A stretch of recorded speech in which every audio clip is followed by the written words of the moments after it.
तो दक्षिण शुक्लवार से का अभिनंदन करने के लिए मैं अनुरोध करता हूँ।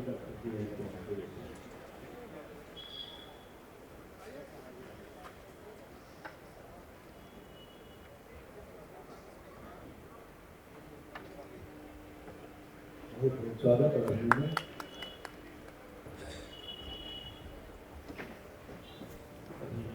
सब लोग का स्वागत और अभिनंदन है सारे पिताजी के इस प्रांगण में।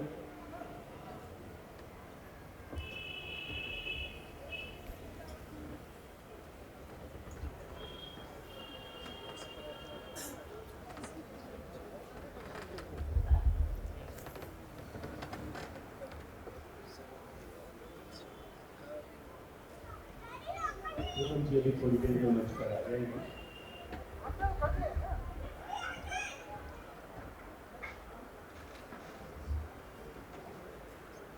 और अब मैं देवेंद्र जी से अनुरोध करता हूँ कि वे आगे कार्यक्रम।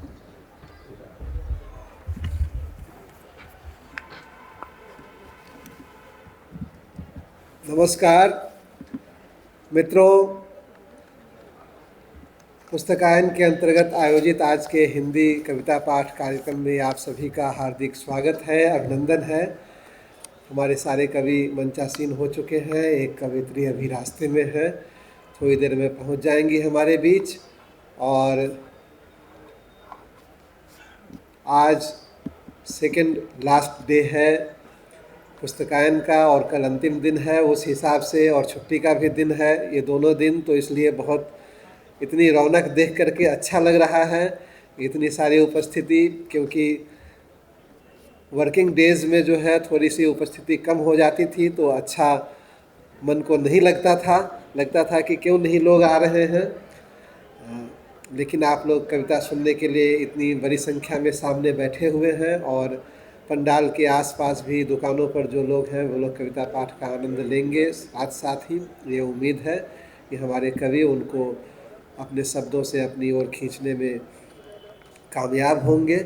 एक अनुरोध ये होगा कि चूँकि आज सुबह से ही कार्यक्रम कई सारे हो रहे हैं और 5-5 मिनट जुड़ करके जो है यह कार्यक्रम आधे घंटे विलम्ब से चल रहा है और 7 बजे से एक और कार्यक्रम होना है, तो हम थोड़ा संक्षिप्त करने के लिए कवियों से आग्रह करेंगे कि हमने उनको आग्रह किया था कि 10 मिनट आपको समय दिया जाएगा, तो 10 मिनट के टाइम में थोड़ी कटौती आप लोग करें, 5-6 मिनट में 7 मिनट में अपनी कविताएं पढ़ें, ये आग्रह करेंगे। और इसकी शुरुआत करने के लिए आमंत्रित कर रहे हैं वाजदा खान जी को। लेडीज़ फर्स्ट का मामला है, तो वाजदा खान जी बहुत अच्छी कवयित्री और चित्रकार हैं। आपके 4 संग्रह प्रकाशित हो चुके हैं और माटी पत्रिका का एक अंक आपके चित्रकला और कविता कर्म पर केंद्रित प्रकाशित हुआ था। अनेक भाषाओं में आपकी रचनाओं के अनुवाद हुए हैं। आपके चित्रों की देश के विभिन्न प्रमुख शहरों में एकल प्रदर्शनियां आयोजित हुई हैं। कई पुरस्कार आपको प्राप्त हैं, जिनमें स्पंदन ललित कला सम्मान, रश्मि रथी पुरस्कार, हेमंत स्मृति कविता सम्मान, त्रिवेणी कला महोत्सव पुरस्कार आदि शामिल हैं। तो बहुत ही आदर के साथ आमंत्रित हैं वाजदा खान जी।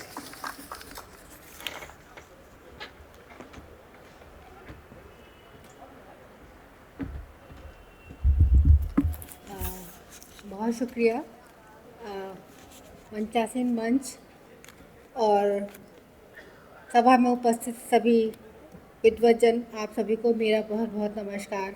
सबसे पहले तो मैं साहित्य अकेडमी और अनुपम जी का शुक्रिया अदा करती हूँ कि उन्होंने इतना महत्वपूर्ण मंच मुझे यहाँ पर मुहैया कराया और अपनी रचनाएँ पढ़ने के लिए आमंत्रित किया। तो मैं अपना कविता पाठ शुरू करती हूँ।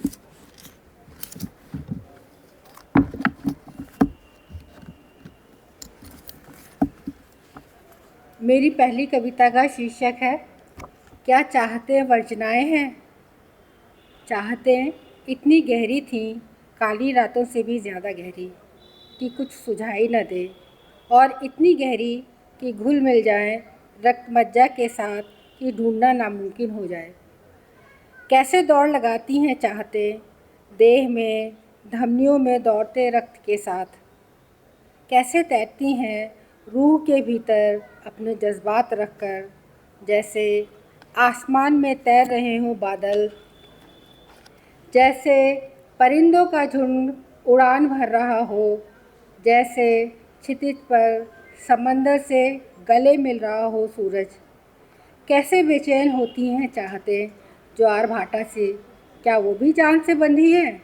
बसेरा करते पंछी तीखी आवाज़ में चीखते प्रतिरोध जताते, क्या ऐसे ही चीखती हैं अंतर्मन में बसेरा करती चाहते चुपचाप। कर देती हैं तबाह दुर्ग किले नगर सभ्यताएं, नैतिकता अनैतिकता, मुनासिब गैर मुनासिब, दुनियावी फ़लसफ़ों में बिछी चाहते आसमान में क्यों ठौर बनाती हैं। कैसी हैं ये चाहते, क्या चाहते वर्जनाएँ हैं। मेरी अगली कविता का शीर्षक है चांद प्रेरणा। जिस तरह समुद्र में आता है उछाल चंद्रमा के घटते बढ़ते रूप के साथ, ठीक वैसे ही मन की सतहों पर उतरता है जब कोई चांद। उसकी रोशनी में संवेदनाएं किस कदर हरी भरी हो जाती हैं कि जन्मने लगती हैं नए नए रूपों में। चांद मुक्तिबोध की कविता को पढ़ते हुए भी उतर सकता है, कभी स्वामीनाथन के रहस्यमयी खामोश चित्रों को जीते हुए भी, तो कभी कुमार गंधर्व के किसी आलाप की तान पर दिन को बरतते हुए भी, कभी स्वप्न में सिमोन द बोवार की जीवनी को दोहराते हुए, तो कभी पगडंडियों पर चुपचाप अकेले चलते हुए भी, कभी रात के अंधेरे में स्त्रियों के लिए समाप्त हो जाने वाली सीमा के पार होते ही अदृश्य सायरन की गूंज से घबराकर घर की ओर लौटते हुए भी, कभी भीड़ भरी सड़क को भय की तरह महसूस करते हुए भी। तब उन सारी ध्वनियों के अर्थ समझ में आने लगते हैं जो चिड़िया की आवाज़ के संग वर्तुल घूम रही हैं पृथ्वी के इस छोर से उस छोर तक। और उन सारे दृश्यों के अर्थ भी खुलने लगते हैं नए नए संदर्भों में, जो भीतर परत परत जमा अमूर्त दृश्यों को ठेल ठाल कर बना लेते हैं अपनी जगह, और दम साध कर बैठी दुश्चिंताओं के साथ हाथ मिलाते छेड़ देते हैं एक बहस अनुभव और कड़वी सच्चाइयों के बीच। मेरी अगली कविता का शीर्षक है तोता पाठ। तोता पाठ। युगों युगों तक असंख्य हाथों से उल्टे पुल्टे जाते और तहरीरों में जमा कथ्य तथ्य कहन बनते आदिम सब समाज का कब हिस्सा बन गए आदर्श के वे तोते पाठ, जिन्हें हमने किताबों में पढ़ा था और ख़ुद में बुदबुदाते संकल्प लिया था जीवन इतना ही महान इतना ही सार्थक बनाना है जितना कि किताबों में लिखा है, इतिहास में वर्णित है। प्रत्येक व्यक्ति जन्मा है किसी न किसी उद्देश्य को पूरा करने के लिए। आखिर हमारी भी जवाबदेही है इस मिट्टी हवा बादल नमी के लिए। मगर इसी में घुला भेद विभेद का दर्द, आंखें खुली तो सारे पाठ सचमुच तोता हो गए पिंजरे में मिट्ठू मिट्ठू करते।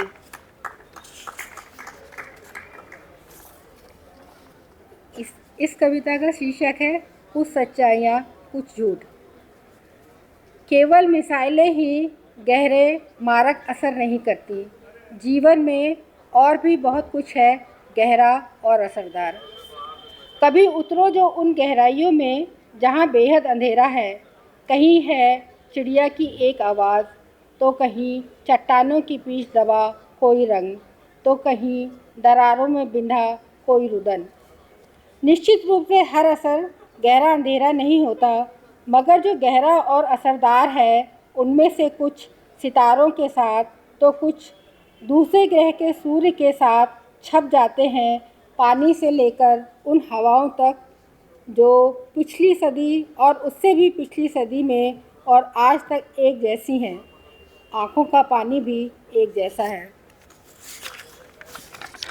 मगर ऐसे पूरा कर लो। मगर कुछ है जो बदलता जा रहा है तेज़ी से वक्त के साथ।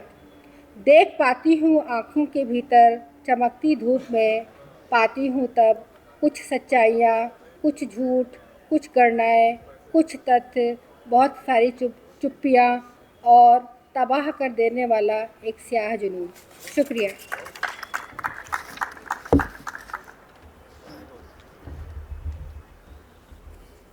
बहुत बहुत धन्यवाद वाजदा खान जी को। और मित्रों, हम अपने प्रतिभागियों से अनुरोध करेंगे एक बार और कि थोड़ा सा तैयारी करके वो लाए होंगे 10 मिनट के हिसाब से, लेकिन यहाँ थोड़ा सा लोभ संवरण करें। और अब मैं आमंत्रित कर रहा हूँ श्री अनिरुद्ध कुमार जी को, जो छिटपुट कविताएं तो लिखते ही हैं, लेकिन उनकी एक खासियत है कि उन्होंने भारतीय संविधान को कविता में लिखा है। और आप सुप्रीम कोर्ट में वकील हैं तथा भारत के मुख्य न्यायमूर्ति माननीय जस्टिस टी.एस. ठाकुर, माननीय जस्टिस डी.वाई. चंद्रचूड़ के हाथों सम्मानित हो चुके हैं। इसके अलावा विधि एवं न्याय मंत्री माननीय श्री अर्जुन राम मेघवाल द्वारा भी आपको सम्मानित किया गया है और अन्य अनेक पुरस्कार आपको प्राप्त हैं। श्री अनिरुद्ध कुमार जी। बहुत बहुत आभार सर। घर घर में भारत का संविधान होगा, हर नज़र में भारत का संविधान होगा। आज साहित्य अकादमी के इस मंच से हर स्वर कहेगा, हर जिगर में भारत का संविधान होगा। मैं सर्वप्रथम साहित्य अकादमी के इस सम्मानित मंच को नमन करता हूं और इस सम्मानित मंच पर उपस्थित सभी कविगणों, आदरणीय संचालक महोदय, विद्वजनों, सज्जनों और साथियों, आप सभी को प्रणाम करता हूं। मैं साथियों, भारत का संविधान भारत के शासन प्रशासन चलाने का एक मूलभूत दस्तावेज ही नहीं है, बल्कि भारत के सामाजिक परिवर्तन, आर्थिक उत्थान, राजनैतिक सशक्तिकरण, धार्मिक गतिशीलता एवं सांस्कृतिक सामंजस्य का एक जीवन दस्तावेज है। मैं ऐसे संविधान को समर्पित करता हूं अपनी 4 पंक्तियां, जो मैंने अपने भारत के संविधान का विषय लिया है। जो आधुनिक भारत का निर्माता है, जो संवैधानिक भारत का प्रणेता है, जो भारत का क्रांतिगान है, जो भारत का स्वाभिमान है। हे भारत के संविधान, हो सदा तुम्हारी जय जयकार। हे भारत के संविधान, हो सदा तुम्हारी जय जयकार। विद्वजनों, सज्जनों, साथियों, 26 नवंबर सन 1949 को हमारा संविधान बनकर तैयार हुआ था और उसी दिन अंगीकार भी किया गया था और उसके कुछ मूलभूत प्रोविजन उसी दिन लागू भी हो गए थे। और हमारे संविधान निर्माताओं ने एक ऐसे संविधान का सूत्रपात किया जो भारत के हर जाति, हर धर्म, संप्रदाय और वर्ग को जोड़कर एक राष्ट्र के रूप में निर्माण करता है। मैं ऐसे संविधान निर्माताओं को समर्पित करता हूं अपनी 4 पंक्तियां। जो संविधान सभा का तन मन है, जो बाबा साहब का अंतर्मन है, जो लोकतंत्र का आह्वान ग्रंथ है, जो भारत का महान ग्रंथ है। हे भारत के संविधान, हो सदा तुम्हारी जय जयकार। हे भारत के संविधान, हो सदा तुम्हारी जय जयकार। हम भारत के लोग अपने संविधान की जय जयकार क्यों करते हैं? समर्पित है आप सभी को 4 पंक्तियाँ। जो मानव गरिमा का रक्षक है, जो मानव मूल्यों का चिंतक है, जो मानवता का नायक है, जो भारत का उन्नायक है। हे भारत के संविधान, हो सदा तुम्हारी जय जयकार। हे भारत के संविधान, हो सदा तुम्हारी जय जयकार।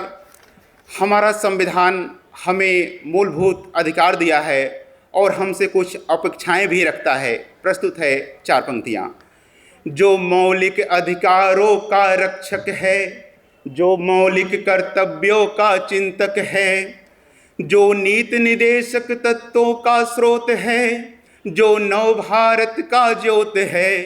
हे भारत के संविधान, हो सदा तुम्हारी जय जयकार। हे भारत के संविधान, हो सदा तुम्हारी जय जयकार। विद्वजनों, सज्जनों एवं साथियों, मैं पेशे से वकील हूँ और लेकिन मेरा कवि दिल अपने संविधान की प्रस्तावना को किस तरह से प्रस्तुत करना चाह रहा है, बिना संविधान के मूलभूत भावनाओं और शब्दावलियों को छेड़छाड़ किए।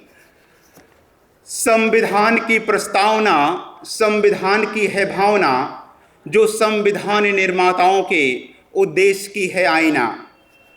हम भारत के लोग मिलकर ऐसे भारत को बनाएंगे, जो संप्रभुता संपन्न राष्ट्र हो, लोकतांत्रिक समाजवाद हो एवं पंथ निरपेक्ष के साथ साथ लोकतंत्रात्मक गणराज्य हो, तथा भारत के समस्त नागरिकों को मिलकर प्राप्त कराएंगे सामाजिक न्याय के साथ साथ आर्थिक व राजनैतिक न्याय, विचार अभिव्यक्ति, विश्वास, धर्म एवं उपासना की स्वतंत्रता और प्रतिष्ठा के साथ साथ अवसर की समानता, तथा उन सब में बढ़ाएंगे व्यक्ति की गरिमा और ऐसी बंधुता को जिससे सुनिश्चित हो सके अपने संपूर्ण राष्ट्र की एकता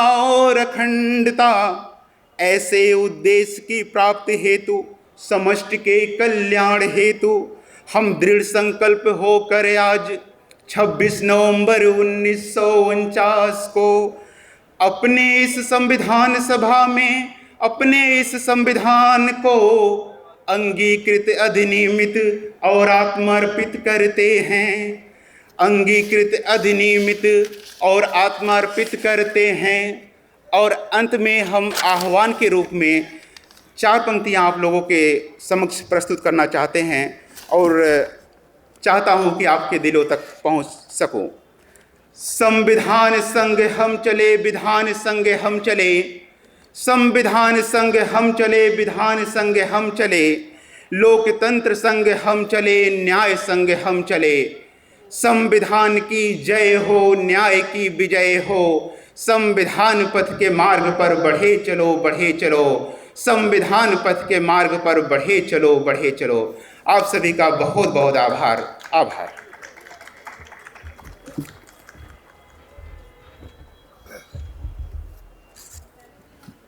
धन्यवाद अनिरुद्ध कुमार जी का। और मित्रों, अब मैं आमंत्रित कर रहा हूँ डॉक्टर अनुपम कुमार को, जो अंग्रेजी के एसोसिएट प्रोफेसर हैं SGT विश्वविद्यालय गुरुग्राम हरियाणा में। आपकी कुल 14 पुस्तकें प्रकाशित हैं, जिनमें हिंदी में 8 कविता संग्रह, अंग्रेजी में 2 कविता संग्रह, इसके अलावा 4 नाटक। आपकी रचनाएं विभिन्न पत्र पत्रिकाओं में और महत्वपूर्ण संकलनों में संकलित हुई हैं, प्रकाशित हुई हैं। डॉक्टर अनुपम कुमार।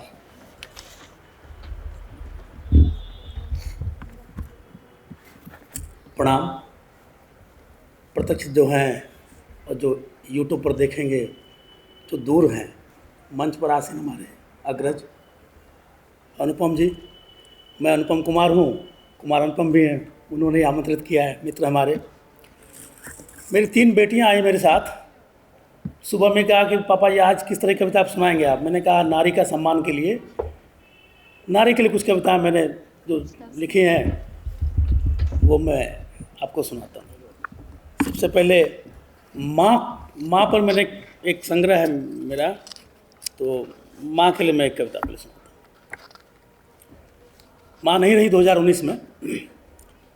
माँ तुम्हारी गंध, माँ मुझसे आती है अब भी तुम्हारी गंध कभी कभी, जिसे मैं ही सूंघ पाता हूँ। मेरी बीवी मेरे बच्चे इसे समझ नहीं पाते। भाई बहन शायद जान जाए, पिता अच्छी तरह महसूस कर सकते हैं। माँ तुम्हारी मधुर हंसी बरबस मेरे होठों पे आती है। तुम्हारे युवा काल की निर्मल हंसी सबको मोहने वाली, पर मेरी हंसी पे कोई लुभाता नहीं। भाई बहन शायद पहचान लें, पिता जान जाते हैं तुम्हारी वो हंसी मेरे होठों पर।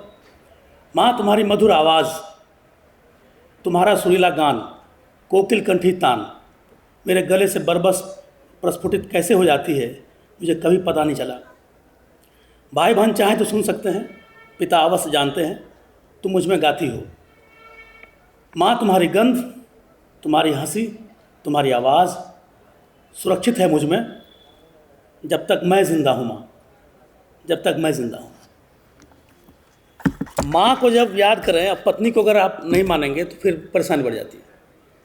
एक संग्रह मेरा पत्नी की कविताओं के लिए है, पत्नी से प्रेम पर है। मैंने कहा मेरी माँ से मुझे गीत आया है, मैं एक गीत सुनाता हूँ। मैं हूँ तेरा प्रिय, तू है मेरी प्रिया। मैं हूँ तेरा प्रिय, तू है मेरी प्रिया। न देखूं तुझे तो डर जाए जिया।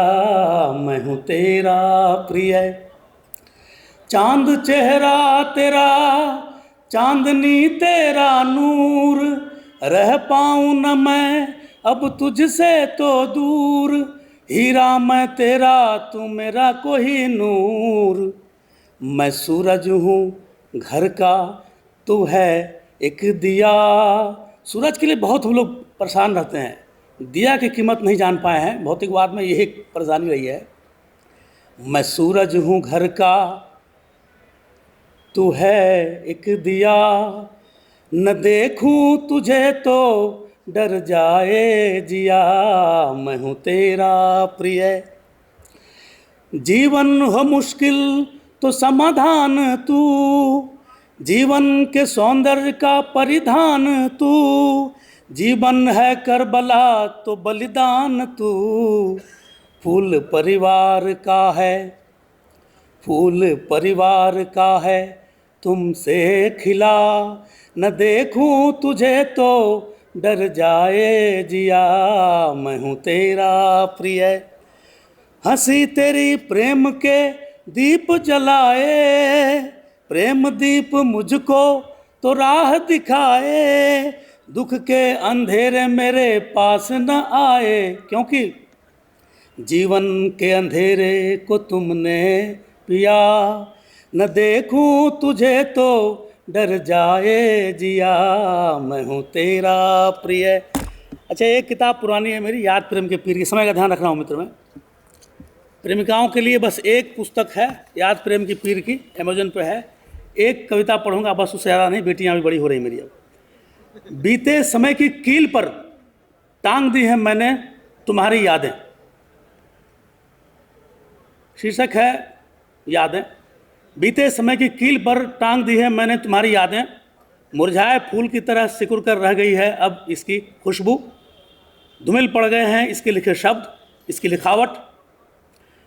फिर भी जब कभी बासंती बयार चली आ जाती है इससे सूखी खुशबू। जब इस बार भी होली आई तो बदल गया था रंग थोड़ा सा इसका। पिछली बरसात में महसूस किया था मैंने आती भीनी भीनी सी भीगी खुशबू इनमें से। जाड़े में देखा मैंने इस बार भी भाप सा उड़ता हुआ तुम्हारी यादों से। अब एक कविता संपूर्ण स्त्री के लिए, ब्रह्मांड की तमाम स्त्रियों के लिए, बस इतना कह दूं। 7 वचन 4 फेरे, एक शरीर के पार खड़ी है एक स्त्री। 7 वचन 4 फेरे, 7 वचन 4 फेरे, एक शरीर के पार खड़ी है एक स्त्री। इंतज़ार करती हुई एक अदद पुरुष का, जो समझ सके उसके सदियों का संताप, छल बल पाप, उसके दुख का आलाप, और अपने मुख से खींच ले उसके शरीर और मन में प्रवाहित कराए गए जहर को वो तड़प रही है कब से, कई नागों के जहर से। कोई एक पुरुष काफ़ी है एक स्त्री के इस उपाय के लिए। धन्यवाद।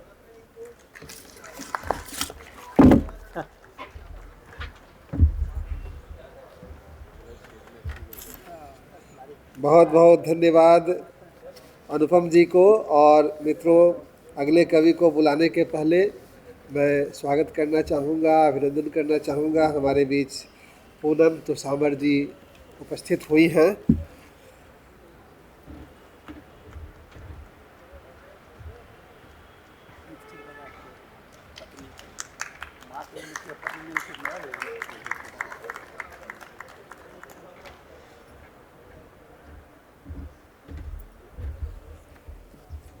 और कविता पाठ के लिए आमंत्रित कर रहा हूँ श्री राकेश कुमार जी को, जो कविताएं, निबंध आदि विधाओं में सिद्धहस्त हैं। आप राजभाषा कैडर के अंतर्गत 1987 से सेवारत रहे और विभिन्न मंत्रालयों विभागों में कार्य करते हुए गृह मंत्रालय भारत सरकार के निदेशक पद से सेवानिवृत्त हुए। आपकी कई पुस्तकें प्रकाशित हैं। हिंदी अकादमी के पुरस्कार सहित अनेक पुरस्कार सम्मान आपको प्राप्त है। श्री राकेश कुमार जी।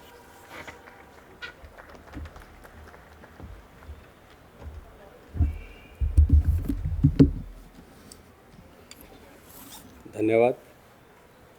आदरणीय मंच, उपस्थित सुधीजन, मैं एक बात स्पष्ट कर दूं कि मैं अपने आप को कवि नहीं मानता और मंचस्थ कवि तो बिल्कुल नहीं मानता। 36 वर्ष सरकारी सेवा में रहकर जहाँ थोड़ा समय मिला तो किसी तरह से वो समय निकाल के मैंने जब जैसे भाव आए उन्हें शब्दों पे उतारा। और मेरा ये मानना है, शायद बाकी कवि उससे सहमत ना हो, कि जो अनायास होता है वो कविता होती है। अगर सायास हुई तो वो तुकबंदी होती है, क्योंकि तुकबंदी में फिर भाव पीछे रह जाते हैं और समय का अभाव है। तो मैं सोच कर आया था बहुत सारी कविताएं मैं आपको सुनाऊं, लेकिन कुछ कविताएं जो अलग अलग शेड्स में हैं। देखिए, अभी कुछ कुर्सियों पे हम लोग बैठे हुए हैं, कुछ कुर्सियों पे आप बैठे हैं, और हमारे जीवन में किसी न किसी रूप में कुर्सी का महत्व होता है। अपनी अपनी योग्यता, अपनी अपनी क्षमता के हिसाब से व्यक्ति अलग अलग कुर्सियों पे बैठता है। तो उसी पे एक व्यंग्यात्मक कविता लिखी, शीर्षक है कुर्सियाँ। कुर्सियों पर बैठे लोग कुर्सियों के नहीं होते, कुर्सियों पर बैठे लोग कुर्सियों के नहीं होते। बिकती नहीं हैं कुर्सियाँ, बिक जाते हैं उन पर बैठे लोग। गद्देदार मखमली कुर्सियों में भी लगी होती हैं कीलें, आरामदायक कुर्सियों में भी होती है तेज चुभन। कुर्सियाँ चुभती हैं बैठने वालों को और कभी कभी देखने वालों को भी। अक्सर चलती हैं कुर्सियाँ, उछलती और टूटती भी हैं कुर्सियाँ। कभी लगाई और बिछाई जाती हैं कुर्सियाँ, फिर धीरे से खींची भी जाती हैं कुर्सियाँ। कभी उपेक्षित तो अक्सर अपेक्षित होती हैं कुर्सियाँ। कुर्सियों का नहीं होता ईमान, कुर्सियों का नहीं होता ईमान, मगर कुर्सियों पर बैठे लोग रखते हैं ईमान। सिर्फ एक बार बनती हैं पर कई बार बिकती हैं कुर्सियाँ। कभी 4 तो कभी 3 टांगों पर टंगी होती हैं कुर्सियाँ। टांगे खींचने को आतुर लोगों से घिरी होती हैं कुर्सियाँ। कुर्सी एक जिम्मेदारी है, परंतु कुर्सी पर बैठा आदमी नहीं समझता जिम्मेदारी। कहीं कुर्सी पर लदे तो कहीं कुर्सी पर पसरे हैं लोग, कहीं उकड़ू बैठे और कहीं टांग फैलाए बैठे हैं लोग। ये कुर्सियाँ भी संभाले हुए हैं कैसे कैसे लोगों का बोझ, जो हो नहीं पाते कुर्सी के, जो हो नहीं पाते कहीं के, वो हो जाते हैं कुर्सी के। न जाने कैसे कैसों का बोझ कुर्सियाँ अपने पर उठाए हुए हैं और इन पर बैठे लोग अपने भाग्य पर इतराए हुए हैं। कहीं चमचमाती तो कहीं धूल धूसरी थे कुर्सियाँ। और अंत में 2 लाइन, आज भारी बोझ से दबी क्यों करा रही हैं कुर्सियाँ। धन्यवाद।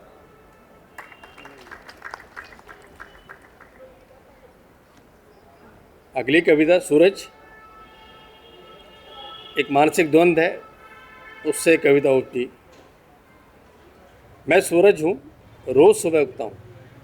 मैं सूरज हूँ, रोज़ सुबह उगता हूँ और अस्त हो जाता हूँ शाम को। तपिश है मुझ में कुछ करने की, ललक है मुझ में कुछ पाने की।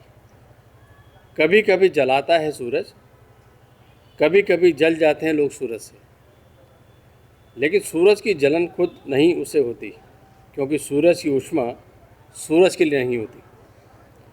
सूरज देता है जीवन, सूरज नहीं जीता है अपने लिए कभी। वह निभाता है आपद धर्म और करता है परोपकार सब पर। सूरज का होना शाश्वत है, वह अपनी तपिश को पचाता है अपने में और देता है अपनी ऊर्जा से जीवन सबको। हम सब में है एक एक सूरज, हर कोई जीता है अपने अपने सूरज के साथ। कभी नन्हा बन हथेली में छिप जाता है सूरज, तो कभी हो जाता है धरती से भी बड़ा सूरज। आसान नहीं है देखना सूरज को नंगी आंखों से। सूरज का तेज आदमी के तेज से कहीं तेज जो होता है। अक्सर रोकते हैं बादल सूरज की तेज़ गर्मी को धरती तक आने से, मगर सूरज को कहीं कहाँ है परवाह ऐसे अवरोधों की। उसकी आवारगी नहीं बदला है उसकी कवायद को। आग के गोले में जो है सूरज का वजूद। और अंतिम कविता एक स्त्री पर।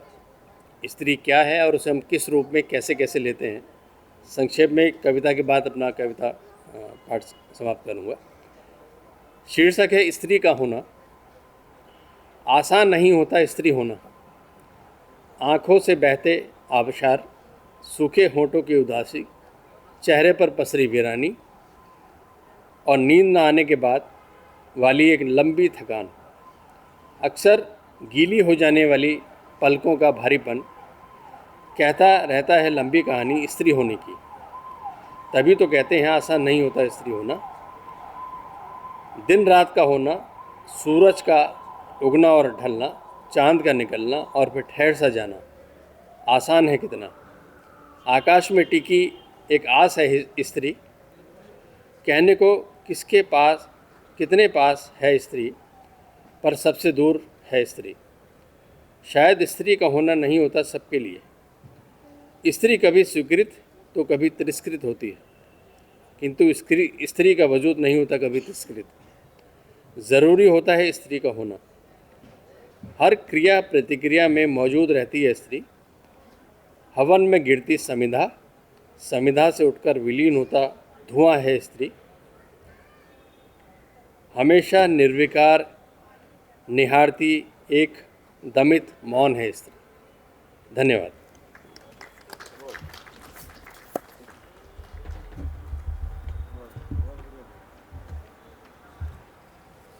बहुत बहुत धन्यवाद राकेश कुमार जी। बहुत अच्छी पंक्तियाँ कि सबके सूरज अपने अपने होते हैं, तो उसी तरह से कविता में भी शिल्प सबका अपना अपना होता है। और हम उनके इस कथन से सहमति दर्ज कर सकते हैं कि छंद में जो है भावों का सही समावेश नहीं हो सकता, क्योंकि छंद अभ्यास की चीज़ है।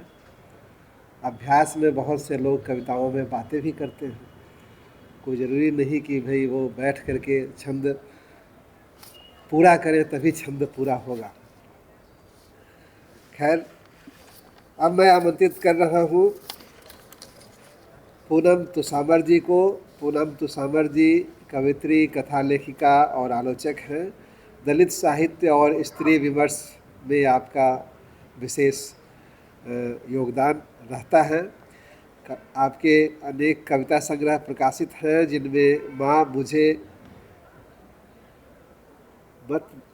मत दो, माँ मुझे मत दो, दूसरा मदारी, स्त्री और कविता। इसके अलावा आपका एक कहानी संग्रह मेले में लड़की, और अनेक भाषाओं में आपकी रचनाओं के अनुवाद हुए हैं। प्रतिबद्ध और कदम पत्रिकाओं के संपादन से आप जुड़ी रही हैं। हिंदी अकादमी के पुरस्कार सहित अनेक पुरस्कार सम्मान आपको प्राप्त हैं। पूनम तुसामर जी।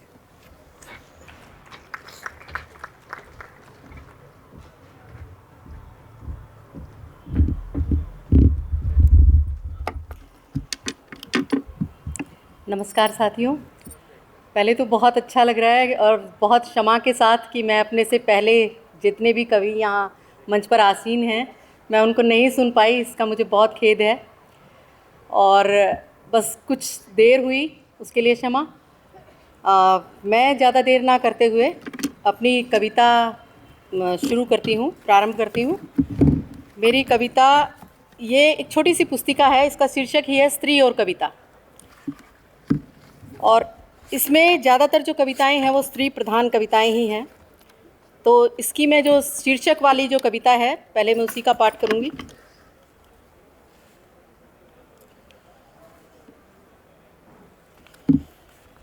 स्त्री की कविता। स्त्री जब भी लिखना चाहती है कविता, वह लिखती है केवल महागाथा जीवन की। स्त्री जब भी लिखना चाहती है कविता, वह लिखती है केवल महागाथा जीवन की। स्त्री जब भी लिखती है चांद, तो अंधेरों को ना पाना चाहती है। स्त्री जब भी लिखती है चांद, तो अंधेरों को ना पाना चाहती है। स्त्री जब भी लिखती है आकाश, तो लांघ जाना चाहती है क्षितिज के उस पार। स्त्री जब भी लिखती है पंख, तो खुल जाती हैं असंख्य खिड़कियाँ। स्त्री जब भी लिखती है प्रेम, समर्पण का भाव लिए खंड खंड बिखर जाना चाहती है। उर्वरा छाती की धरती पर अंकुरित हो बन जाना चाहती है अमर वृक्ष। स्त्री जब रचती है कविता, जब स्त्री रचती है कविता, वह कभी अकेली नहीं होती। उसके साथ होती हैं वे सब स्त्रियां जो कभी नहीं नाप सकी अंधेरों को, जो कभी नहीं लांघ सकी घर की दहलीज भी। स्त्री जिन्होंने नहीं महसूस की स्वच्छंद तरोताज़ा प्राणवायु। स्त्रियां जो नहीं कर सकी कभी प्रेम का इजहार, उठाती रही स्त्री जो कभी करती रही प्रेम का इजहार, घुटती रही तमाम उम्र, उठाती रही साथ जुड़े रिश्तों का बोझ, संबंधों को सहेजती संवारती। बंद कमरों में बैठकर साहित्यिक होना स्त्री की कविता नहीं है। इसलिए स्त्री की कविता दैहिक उन्माद में उठा कोई भाव भी नहीं है। वह स्त्री पुरुष संबंधों का भोंडा आकलन भी नहीं है। आकस्मिक सुख से सजल नेत्रों की साझा अभिव्यक्ति है स्त्री की कविता। स्त्री की कविता पहाड़ हुए दुख का विहल विलाप है। किसी भी स्त्री की कविता अकेली कविता नहीं है। किसी भी स्त्री की कविता अकेली कविता नहीं है। स्त्री की कविता कविता भर नहीं होती, वह होती है गवाह सदियों से श्रम में जुटी नदियों, जंगलों और पहाड़ों, पगडंडियों पर छिलती एड़ियों से निकला पीड़ा गान। स्त्री की कविता बूढ़ी जर्जर काया में झुर्रियों के बीच टिमटिमाती पनीली आँखें हैं। स्त्री की कविता मौसमों को पछाड़ कर किसानी में छिले हाथों की गवाही हैं। स्त्री की कविता अभिजात्य कविता नहीं है, वह हो ही नहीं सकती। स्त्री की कविता समाज के सबसे निचले पायदान पर खड़ी अपने आत्मसम्मान के लिए लड़ती जूझती स्त्री का जातीय संघर्ष है और स्त्री का सामूहिक संवाद भी। दोस्तों, एक कविता ये थी। एक कविता है स्त्री जीवन का गणित। स्त्री जीवन का गणित क्या समझेंगे वे जो करते हैं खोखले दावे उसके अंतर मन को छूने के। स्त्री जीवन का गणित क्या समझेंगे वे जो करते हैं दावे उसके अंतर मन को छूने के। स्त्री जीवन में कुछ भी दो और दो चार नहीं होता। स्त्री जीवन में कुछ भी दो और दो चार नहीं होता। जीवन की जोड़ घटा के बीच जुड़ता ही जाता है बहुत कुछ और घटती जाती है औरत। औरत गुना होती है औरत से और बढ़ जाती है माँ, बहन, बीवी और बेटी में। जीवन के इस गणित में जोड़ घटा गुणा भाग होती, वह कहाँ बचती है शेष, वह रह जाती है एक, कहाँ रहती है एक मुकम्मल औरत, वह बचती है केवल शेष। एक और कविता है, औरत और आग। उसने कहा तुम में बहुत आग है। उसने कहा तुम में बहुत आग है। मैंने कहा आग और औरत उतनी ही पुरानी है जितनी पुरानी है सभ्यता, इंसान के इंसान बने रहने की। किंतु फ़र्क सिर्फ इतना है कि इंसान बनने की इस प्रक्रिया में हम स्त्री और पुरुष बने, मैं और तुम बने। हम स्त्री और पुरुष बने, मैं और तुम बने। पुरुष ने अपने हिस्से में रख लिया आग का संचित कोष। पुरुष ने अपने हिस्से में रख लिया आग का संचित कोष। औरत के हिस्से में आग का बंटवारा भी रहा असमान। इसलिए पुरुष जब चाहे, जहाँ चाहे, जैसे चाहे उगल देते हैं अपने हिस्से की आग। किंतु औरत ने अब भी अपनी आग संभाल कर रखी है, सदी दर सदी खर्चती आई है बड़ी किफ़ायत से। औरत समझ चुकी थी प्रारंभ में हुए छल से गर्भधारण की प्रक्रिया तक, प्रजनन की असहनीय पीड़ा से संतान की उत्पत्ति तक, कि पुरुष के हिस्से में आई ज़्यादा आग विध्वंसक हो सकती है या फिर विनाशक समूची सृष्टि की। ज़रूरी है सहेजना इसे भिन्न भिन्न रूपों में प्रकृति और संतति को बचाए रखने की इस अनंत कोशिश में स्त्री खुद ही बनती आई प्रयोगशाला। पुरुष नहीं समझ पाया आग को स्वयं में ढालने का गुण। पुरुष नहीं समझ पाया आग को स्वयं में ढालने का गुण, और तपता रहा कभी ईर्ष्या, कभी क्रोध, तो कभी द्वेष भाव की भट्टी में। औरत तय करती आई है एक अंतहीन सफ़र। उसने सीख ही लिया आग से ये हुनर, आखिर कभी खुद की आग को थाम कर तो कभी पेट की। औरत ने बांट ली है अपने हिस्से की आग भीतर और बाहर। औरत ने बांट ली है अपने हिस्से की आग भीतर और बाहर।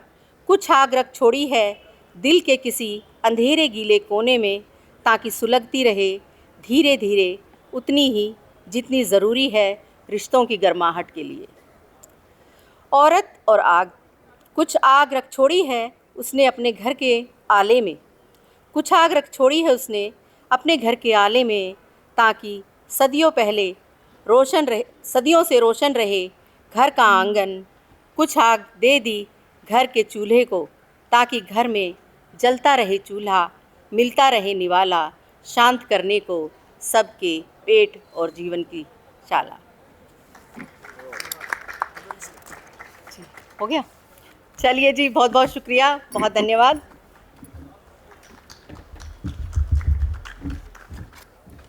बहुत बहुत धन्यवाद पूनम तुसामर जी को उनकी कविताओं के लिए। और मित्रों, अब मैं आमंत्रित कर रहा हूँ सभाध्यक्ष श्री लक्ष्मी शंकर वाजपेयी जी को, जो गज़ल, हाइकू, लेख, व्यंग, बाल साहित्य, छंदमुक्त कविता आदि विधाओं में सक्रिय हैं और आपके बहुत से संग्रह प्रकाशित हैं। गज़ल संग्रहों में एक दो नाम लेना चाहूँगा। खुशबू तो बचा ली जाए, बेजुबान दर्द। इसके अलावा आपकी रचनाओं के कई सारी भाषाओं में, देसी विदेशी भाषाओं में अनुवाद हुए हैं और संप्रति आप साहित्य अमृत पत्रिका के संपादक हैं। श्री लक्ष्मी शंकर वाजपेयी जी। साहित्य अकादमी का बहुत बहुत आभार और मंच पर विराजमान सभी हमारे कवि मित्रों का अभिनंदन और आप सब प्रबुद्धजनों का अभिनंदन। समय का मुझे बहुत पूरा ख्याल है। क्षणिका से शुरू करता हूँ। दुनिया भर की सारी धार्मिक किताबों ने एक सामूहिक अपील जारी की है। दुनिया भर की सारी धार्मिक किताबों ने एक सामूहिक अपील जारी की है कि हम आपकी श्रद्धा, भक्ति और सम्मान के लिए हृदय से आभारी हैं, कि हम आपकी श्रद्धा, भक्ति और सम्मान के लिए हृदय से आभारी हैं, लेकिन काश आप हमें पूजने की बजाय हमें पढ़ लेते। एक बहुत छोटी सी सादा सी कविता ये है। बच्चे ने पिता से पूछा, पुराने ज़माने में ऐसा क्या था कि दादाजी हमेशा उसकी तारीफ़ किया करते हैं। बच्चे ने पिता से पूछा कि पुराने ज़माने में ऐसा क्या था जिसकी दादाजी हमेशा तारीफ़ किया करते हैं। पिता ने बच्चे से कहा, ऐसा ख़ास तो कुछ भी नहीं था, बस हवा हवा थी, पानी पानी था, मौसम मौसम थे, रिश्ते रिश्ते थे, बस्ती बस्ती थी, और सबसे बड़ी बात ये कि आदमी आदमी था। एक कविता और, दिल्ली में एक बार बारिश नहीं हुई तो कविता बन गई। कवि को तो बहाना चाहिए कविता बनाने का, तो ये कविता सुनेगा, नहीं बरसा पानी। नहीं बरसा तो नहीं बरसा आसमान से पानी, नहीं बरसा तो नहीं बरसा आसमान से पानी, थक गए मेढक मेढकी का ब्याह रचा रचा कर लोग। कि थक गए मेढक मेढकी का ब्याह रचा रचा कर लोग, ऊब गई कुंवारी कन्याएं खा खा कर न्योते, हार गई रात रात खेतों में निर्वस्त्र हल चला चला कर महिलाएं, कितने ही टोने टोटके पूजा अर्चना अनुष्ठान हवन यज्ञ जब तब व्रत उपवास, सब के सब निष्फल। सारी नजरें उधर लग गई, क्या हुआ? आइए, नहीं नहीं, आइए आइए, स्वागतम, आइए, स्वागत स्वागत स्वागत स्वागत। विराजी विराजी विराजी।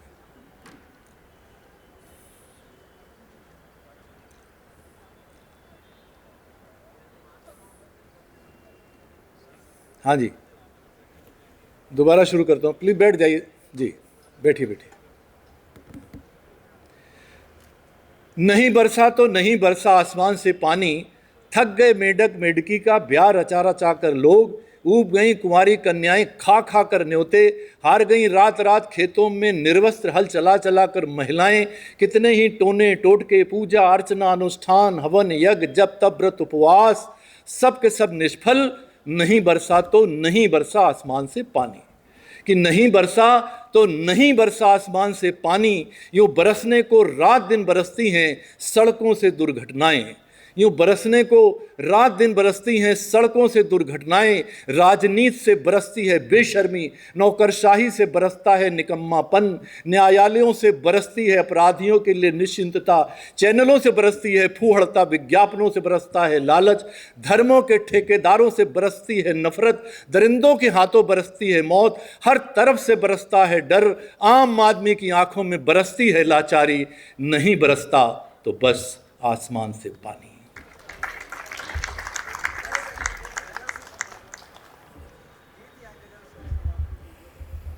जी, चलिए गज़ल की बात करें देवेश जी, तो गज़ल से पहले एक ताज़ा मुक्तक भी सुन लीजिएगा, बिल्कुल ताज़ा है जी। कि चाहे जितना निडर बने सब भीतर भीतर डरते हैं, कि चाहे जितना निडर बने सब भीतर भीतर डरते हैं, तभी किसी अज्ञात पात्र में शक्ति अपरिमित भरते हैं, तभी किसी अज्ञात पात्र में शक्ति अपरिमित भरते हैं। लाखों देवी और देवता लाखों पूजा घर, लेकिन लाखों देवी और देवता लाखों पूजा घर, लेकिन सच तो ये है हम सब अपने डर की पूजा करते हैं। अंत में गजल देवेश जी ने कहा, तो गजल सुन लीजिएगा कि दर्द जब बेजुबान होता है कोई शोला जवान होता है, कि दर्द जब बेजुबान होता है कोई शोला जवान होता है, आग बस्ती में सुलगती हो कहीं, आग बस्ती में सुलगती हो कहीं, खौफ में हर मकान होता है। कि आग बस्ती में सुलगती हो कहीं, खौफ में हर मकान होता है, और ज्वार भाटे में कौन बसता है, हर लहर पर उफान होता है, और बाज आओ कि जोखिमों से भरा सब्र का इम्तहान होता है। वायदे उनके खूबसूरत हैं, दिल को कम इत्मीनान होता है। और आखिरी शेर ये कि जुगनुओं की चमक से लोगों को, जुगनुओं की चमक से लोगों को रोशनी का गुमान होता है। धन्यवाद।